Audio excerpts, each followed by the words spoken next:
Welcome back to CTV News. Another All Blacks player is ditching New Zealand for greener and more lucrative pastures. This time it's our youngest talent heading to Europe. Gordon Finlater explains. It was recently announced that All Black utility back Charles Piutau would be joining Irish club Ulster post the Rugby World Cup. It's not unusual for All Black players to chase overseas opportunities towards the end of their careers, but at just 23, Piutau's decision came as a shock, and with big money being offered, it could soon become the norm for players in their prime to ditch New Zealand rugby. Crusaders coach Todd Blackadder weighed in on the conversation at his side's training last week. It just seems to be the new norm, isn't it? Where you get a lot of guys, you develop them through, they take their opportunity, they're just on the cusp of being in the All Blacks and they've been in there and they're about to nail it. And then obviously, you can see that these foreign clubs too, they're targeting those guys. They know that they've got if they can get them for big money now, they probably get another 5 years out of them.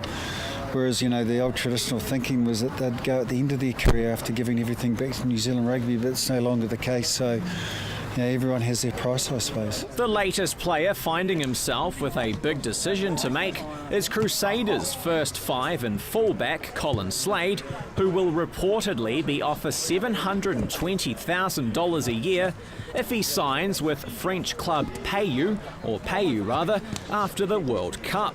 With both Dan Carter and Tom Taylor committing their futures to European clubs at the end of the year, the breeding ground of All Black first fives in recent times could find themselves scraping the bottom of the barrel.